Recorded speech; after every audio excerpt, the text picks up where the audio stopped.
భగవద్గీత ద్వితీయాధ్యాయము 2వ శ్లోకము. శ్రీ భగవానువాచ. పార్ట్ 1. కులస్త్వా కష్మలమిదం విషమే సముపస్థితం అనార్యజుష్టమస్వర్గ్యమకీర్తికరమర్జున. శ్రీ భగవానువాచ. శ్రీకృష్ణ భగవానుడు పలికెను. కుతః ఎచ్చట నుండి, త్వా నీకు, కష్మలం ఈ కల్మషము, ఇదం ఈ వ్యాకులత, విషమే ఈ క్లిష్ట సమయమునందు, సముపస్థితం వచ్చినది, అనార్య జీవితము యొక్క విలువ తెలియని వారు, జుష్టం ఆచరింపబడినది, అస్వర్గ్యం ఉన్నత లోకములను లభింపనట్టి, అకీర్తికరం అపకీర్తి కలిగించునట్టి. అర్జున, ఓ అర్జున. శ్రీకృష్ణ భగవానుడు ఇట్లు పలికెను. ఓ ప్రియమైన అర్జున, ఈ క్లిష్ట సమయమునందు ఇట్టి కల్మషము నీకు ఎచ్చటి నుండి దాపురించినది? జీవితపు విలువ నెరిగిన మానవునకు ఇది అర్హము కానట్టిది. ఇది ఉన్నత లోకములకు దారితీయదు సరికదా, అపకీర్తిని కలిగించును. భాష్యము.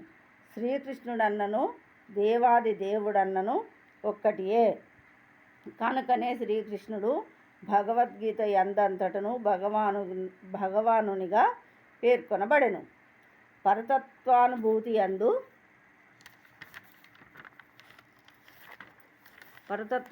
యందు భగవానుడే చరమాంశము. పరతత్వమనున్నది బ్రహ్మము, సర్వవ్యాపకమైన నిరాకార తత్వము. పరమాత్మ సర్వజీవుల హృదయములందు నెలకొనినట్టి పరమ పురుషుని విశిష్ట రూపముగను భగవానుడు దేవాది దేవుడైన శ్రీకృష్ణ భగవానుడు అనేది 3 దశలుగా అనుభూతమగుతున్నది.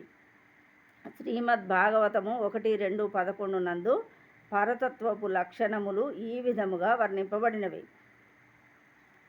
వదంతి తత్తత్వా విదస్తత్వం యత్ జ్ఞానమద్వయం బ్రహ్మేతి పరమాత్మేతి భగవానితి శబ్ద్యతే. పరతత్వమనున్నది తత్వ విధులచే 3 దశలలో అనుభూతమగుతుండును. అవన్నీయును కూడా అభిన్నములై ఉన్నవి. పరతత్వపు అట్టి వివిధ దశలే బ్రహ్మము, పరమాత్మ, భగవానునిగా వ్యక్తము చేయబడును. సూర్యుని ఉపమానముతో ఈ దివ్యమైన 3 అంశములను చక్కగా వివరింపవచ్చును. సూర్యుని యందు కూడా సూర్యకాంతి, సూర్యబింబము, సూర్యమండలము అను 3 అంశములు గలవు. సూర్యకాంతిని మాత్రమే అధ్యయనము చేయువాడు ప్రాథమిక విద్యార్థి కాగా, సూర్యబింబమును కూడా ఉపరితలమును గూర్చి అవగాహన చేసుకొనినవాడు అంతకంటే మరింత అభివృద్ధిని సాధించిన ఉన్నత విద్యార్థి అగును. కానీ సూర్యగ్రహమునందు ప్రవేశింపగలిగిన వాడు అత్యున్నత విద్యార్థి అగును.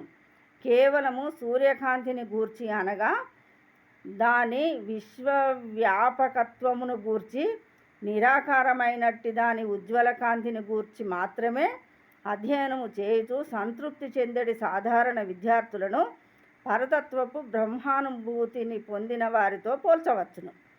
మరింతగా పురోగమించిన విద్యార్థి సూర్యబింబమును ఎరగగలుగును. కనుక అట్టి సూర్యబింబముతో పరతత్వపు పరమాత్మ జ్ఞానము పోల్చబడినది.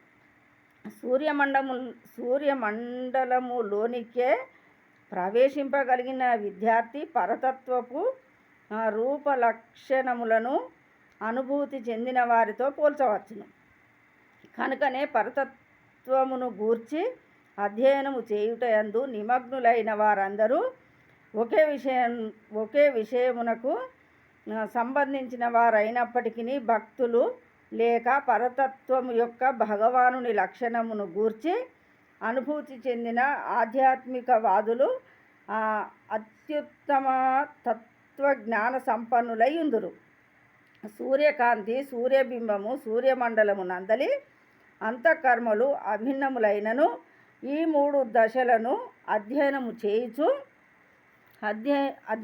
చేయు విద్యార్థులు ఒకే తరగతికి చెందినవారని మాత్రము చెప్పరాదు. పరమ ప్రామాణికుడును వ్యాసదేవుని తండ్రి అయిన పరాశర మునిచే భగవానుడు అను సంస్కృత పదము చక్కగా వివరింపబడినది. సర్వ సంపదలను, సర్వశక్తిని, సర్వకీర్తిని, సర్వ సౌందర్యమును, సర్వ జ్ఞానమును, సంపూర్ణ వైరాగ్యములను సంపూర్ణముగా కలిగిన పరమపురుషుడు భగవానుడని పిలువబడును. గొప్ప ధనవంతులు, గొప్ప శక్తిమంతులు, గొప్ప సౌందర్యవంతులు, గొప్ప కీర్తిమంతులు, గొప్ప జ్ఞానవంతులు, గొప్ప వైరాగ్యవంతులు అనేకులు ఉన్నప్పటికీ తామే సర్వ సంపదలను, సర్వశక్తులను సంపూర్ణంగా కలిగి ఉన్నామని ఎవ్వరును చెప్పజాలరు. శ్రీకృష్ణుడే దేవాది దేవుడైనందున అట్లు చెప్పుటకు అర్హుడై ఉన్నాడు. ఏ జీవుడైనను బ్రహ్మ, శివుడు లేదా నారాయణుడు వంటి వారెవరైనను శ్రీకృష్ణునితో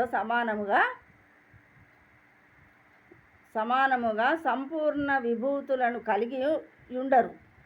కనుకనే బ్రహ్మ సంహిత 5:1 యందు శ్రీకృష్ణుడే దేవాది దేవుడని బ్రహ్మదేవుడు నిర్ధారించి ఉండెను.